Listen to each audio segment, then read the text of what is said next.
Welcome to Securing the Future podcast with your hosts Jesse Metters and Ramin, where we discuss the latest cutting-edge technologies and how they are affecting the security industry. Join us as we explore the latest advancements and discuss how these innovations are shaping the future of security. With Jesse, a skilled recruiter, and Ramin, a seasoned security leader, this is the show where industry expertise meets in-depth discussions.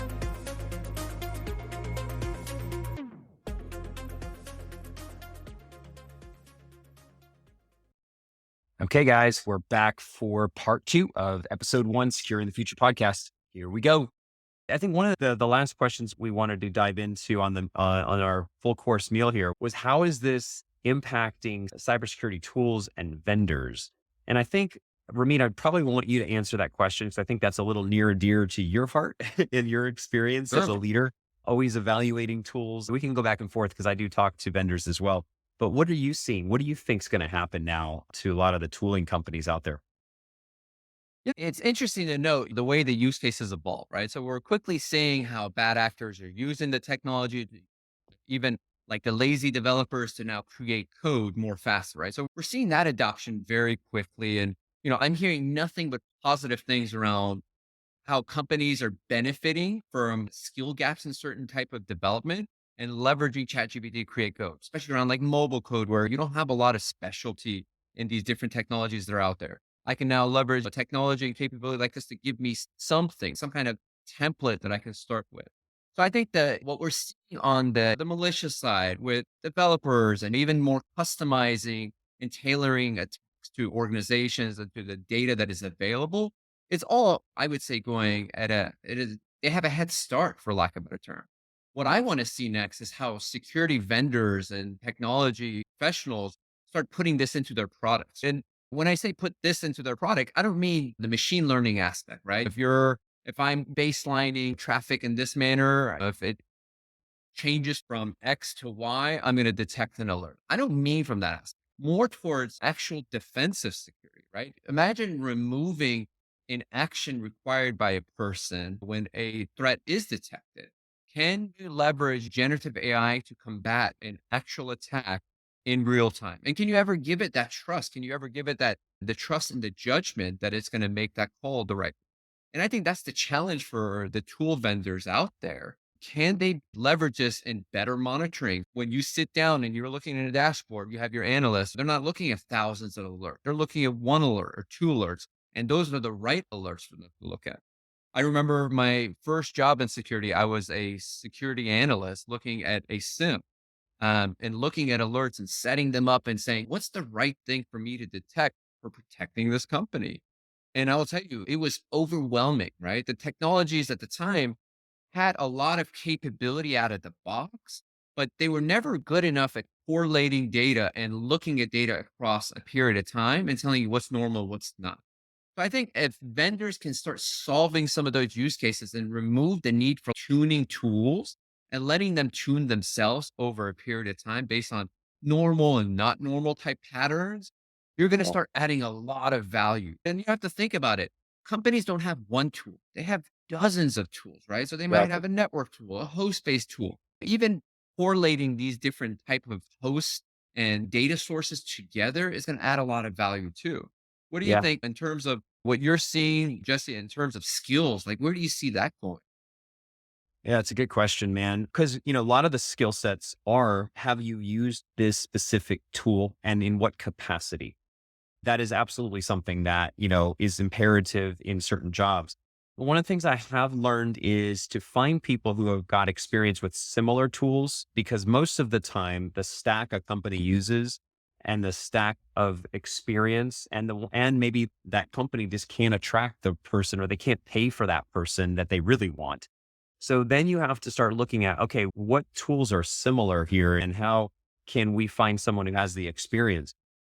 What I would like to see, I think, from these tools perspective is, how do you use generative AI to automate some of the things that humans normally have to do? Like you said, I think tuning is such a key area. Like detection engineering is a big one, because if you don't know what you're looking at and what is it, the data that it's analyzing, So if you could take that data, run it through safely, that's the key here. A tool like ChatGPT, right, that can come up with some quick summarization of what that looks like. And then it also has, like you said, the history of what has been normal for your network and what has been potentially malicious. That's just one example, right? We're just talking about defensive side. That would really change the game. And then from a skills perspective, now it would be, okay, do you have enough experience understanding how ChatGPT or generative AI works where you could quickly learn this new tool and then be able to analyze the information to verify, is this actually still accurate data? Because at the end, we're never going to get past that, man. We are never going to get past the fact that you still have to be able to verify, is this legit? Is this information make sense? Because if you start getting lazy with that and you don't think that way, that's when a breach happens, because the enemy's thinking Yeah. always, how do I get around this analyst, or how do I get through a basic user in an organization? So then it also comes to, how do we train the entire companies? And that's a whole other conversation, right? Of how do we just as a whole become more educated about these types of tools? Because we are the ones that are creating vulnerabilities for our companies many times. As the end user, if we make simple mistakes, it could open up a path for a major attack. That's kind of my long-winded thought. Yeah, you're absolutely right. And then also think about where that impact then goes. Technologies like WAFs and IPS have been around for a long time, and companies today are still hesitant about putting these things in line in preventative mode, right? So the idea of having a technology automatically block or drop traffic, it's going to take time to adopt and it's going to take time to build that trust. So to your point, what's opportunities will probably come out of it in the meantime are going to be more specialty skills. Or is this right? Can I help train my model better with human judgment? I don't see that going away anytime soon because Ever. I companies are don't going to think be it ever very will go hesitant away. to put certain controls. Yeah. Yeah, no, I absolutely agree with you. Absolutely agree with you. I don't think that's ever going to go away. So it's just, how do we adapt to the skills of understanding how to use it, and maybe taking courses to understand the back end of how are the large language models built, and the algorithms that program them, and have a general understanding enough where you can figure out what's right, what's wrong based on the algorithm. And, that might be the next skill set. As we get down to the final part of our podcast, we want to go into what we call the final piece of pie. So it is dessert time, ladies and gentlemen. So we're going to ask a couple questions here as we round up our podcast. First question, and we can go back and forth on this, Ramin, is, will this technology or capability help or harm the cybersecurity community? Go. Yeah. It's a good question because when I think about a question like this, I want to think philosophy. Right? It's not going away. So to me, you can't say it's going to harm. You have to adapt your approach to it. So it's here and it's only going to evolve and get more sophisticated and more embedded in our lives. I think it has the opportunity to strengthen the cybersecurity community, but I think now it gives the adversaries better weapons for utilizing and attacking as well. So I think it can benefit both sides. And to me, it's like an arms race, right? The bad actors are going to definitely start using this more quickly. And I think on the vendor side and the tools and the capabilities, the ambition is going to be there to plug it into everything that, is created and is new, but how quickly can they adopt and get there? I think there's going to be a lag in time to get these capabilities into our firewalls, into our IDS, IPS, to whatever the next gen protection controls are going to be. Overall, I think it's going to strengthen the security community. I think it's going to make security more of a relevant topic at almost every company now. Even the companies where in the past they would say security is not a concern for me. I don't have sensitive data or I don't process certain type of transactions.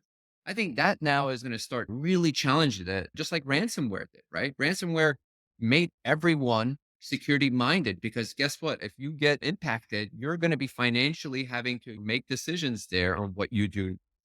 So I think Yeah. it's going to help the community. I think it's going to help with jobs. I think it's going to help with new skill sets. And I think it gives you, if you lean into it, it's going to give you a new tool, a new personal assistant to make you better at your job too.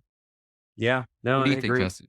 I agree with that. I think overall, my view is positive on ChatGPT. I know there are some thinkers out there that are like, we should just stop using this tool altogether. It's creating some major security concerns worldwide and globally. And it's even just the way things are innovating so quickly and the potential of it becoming sentient. I don't know. I'm probably not technical enough to go there, but from my perspective on a talent level, I do think it's going to help. I think it's going to help a lot of those folks that didn't have maybe certain skill sets, and especially writing, right? I think one of the biggest things we've seen is the ability to generate ideas and content for someone who maybe struggles in that area. I think it's going to level the playing field a little bit more. I think it helps like writing really good reports, right? So it's going to create also more competition between firms that maybe their writing or the way they got data was a big part of their value prop, which I think still will be there, right? And depends on how you gather that data. But overall, I think it is going to be a benefit to cybersecurity in general. But look out, because some of the types of attacks that are coming that are polymorphic are pretty scary with what ChatGPT can do. Like you said, the vendors are going to have to keep up with how do we create tools that counter these types of attacks, or how do we start thinking differently about these attacks? And then lastly, I would say just the general user. Look at how we've adopted multi-factor authentication now. It's on everything you do. That wasn't that way 5 years ago, even maybe a couple years before that. So I feel like we're becoming used to multi-factor authentication as one example of like just like a general security that goes into everyday life. ChatGPT, I think, is going to eventually become like that.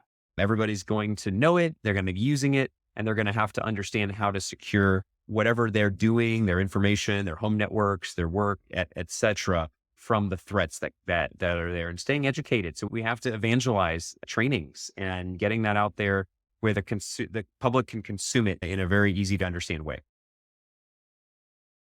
Yeah, I like the way you put that because it's going to force other technologies and industries to have to iterate probably at a faster pace than they were already on, the trajectory they were already on. Identity is a good one. Identity, I think, has been a big struggle already from a Yeah. security perspective, where you now have capabilities like this available to help you even more on the attack side.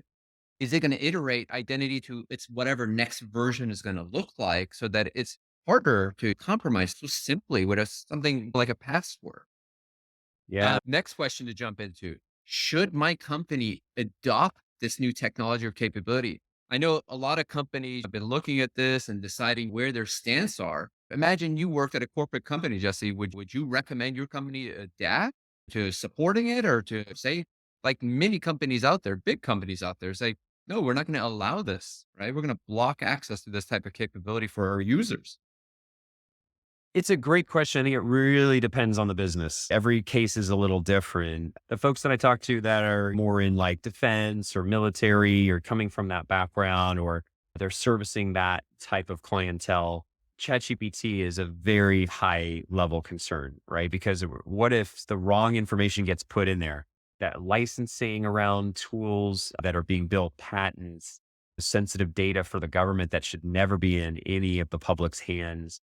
That's a big concern. And that some of those organizations may not adopt this at all until it gets to a point where it can be completely localized and there's no at all Yeah. access.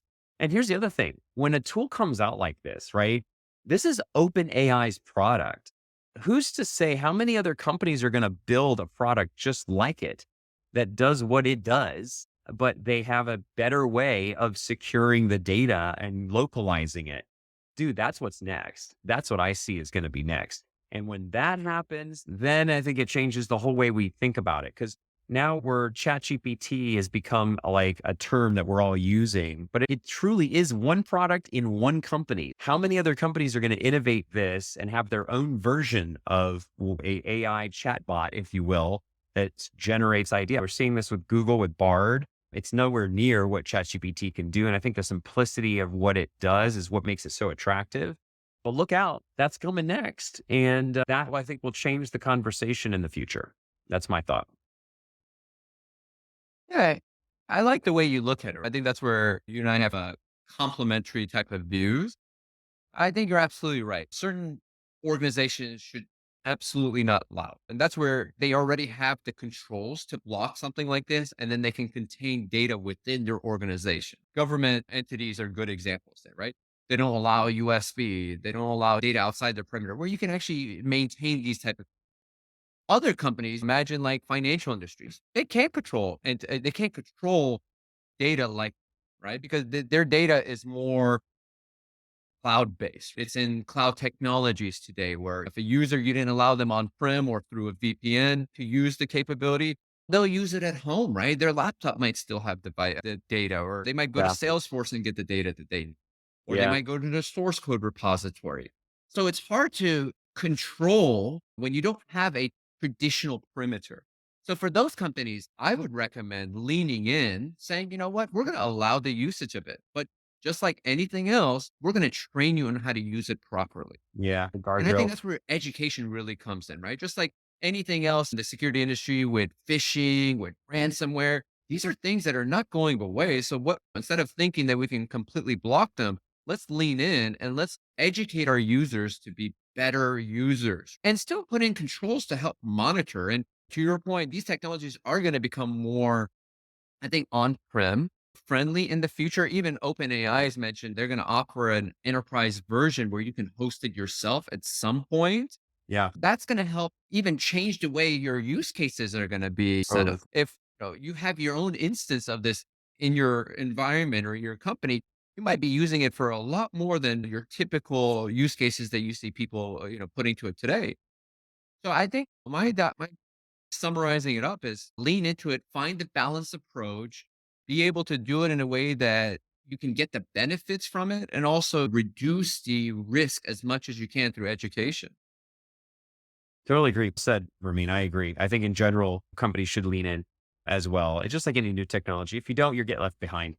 Let's go look at Blockbuster as an example, right? They didn't lean into a new technology and they got really left behind by Netflix as just one example. So yeah, totally agree. It's just doing it responsibly, training and communicating it is the key here. And speaking of communication, I guess our final question is, how can I communicate the cybersecurity concerns? What are some of the keys that organizations can do? And I guess, Ramin, this would be a good question for you since you are currently doing a lot of consulting. What are some things you're telling your clients? Yeah, I've had a lot of experience both on the corporate side and even independently recently helping security organizations communicate. And I love this topic because I think it's an area where security industry has been improving, but we still have a long way to go. Communication hasn't always been our strongest suit, and that's okay, right? We're a lot more subject matter expertise focused. We're a lot more technical in the way the industry's been focused in the past, but where it's going, even the roles of the CISO are going, are around being a communicator and being a translator to the business and being able to tell a non-technical person what the impact of a security impact could be and what the likelihood of that is, and being able to put that into a normal conversation on a daily basis. I actually have had a client recently reach out to help them take on ChatGPT and use it for their operational focus for a couple of key areas around customer service, a couple other areas around client engagement, and saying, Mm. how can I do this in a secure fashion? And how can I communicate this to my leadership team that we can do this in a way where it's not going to reduce our security posture, for lack of a better term. So I Yeah. think the goal there is strong communication, right? You have to articulate risk when you're talking cybersecurity, right? You have to have a framework that you're able to use as a benchmark and say, I've analyzed something, right? Whether it's a control or your environment or the type of data you have, and saying, here's what the risks are, what we believe, and the impact of those risks, being able to turn that into something financial that someone can understand beyond just it's scary, it's bad, right? It could cost you $5 million if this happens, right? That Yeah. really gets the attention of someone. And it's really important about doing it and then doing it again and keeping a consistency with it, right? That's what a program is. A program isn't a one time assessment you do, let's say once a year, right? Those are not programs. A program is something that manages your risk, tracks your risk, and is continuously communicating those risks. And to me, when you have new capabilities like ChatGPT, it's no different. You have potentially new risks that you're adding if you're going to adopt it or you're not going to adopt it. And you have to track those and you have to be able to communicate those. And you Yeah. have to be able to bring those up on a periodic basis. And if it's additional funding, if it's additional controls you need, you have to speak up. You have to be very clear in what you need to secure your part of the organization. Yeah. What do you think, Jesse? Yeah. Final thoughts. I would say from a recruiting perspective, it's going to be communicating to hiring managers, to companies, how they need to think about talent and the experience that talent has with these tools or something similar, right? How can we think about it a little different? Maybe being careful not to ask for very specific experience with ChatGPT. I remember seeing that with Kubernetes a while back. I was like, I need someone with 5 years of experience with Kubernetes. It's only been out for 3 years. So what are you really asking for? Realistic expectations. Look outside of just the actual experience, but how does somebody think? And can we analyze, will they be able to quickly adopt and understand how to use this tool to secure your environment or to have a function where that's now going to be utilized more than it was before? So we just have to keep thinking innovatively in how do we tackle and solve some of the gaps of experience that people are just not going to have yet, right? With this being so new. And of course, the iterations that's going to happen in the future. So that kind of ends our podcast. I had a lot of fun, Ramin. This was great. I'm looking forward to the next time we get together. And I think as we continue along, we'll probably have some additional guests that are experts in some of these topics. But we do appreciate everyone listening. And we hope that you continue to secure the future as a team together.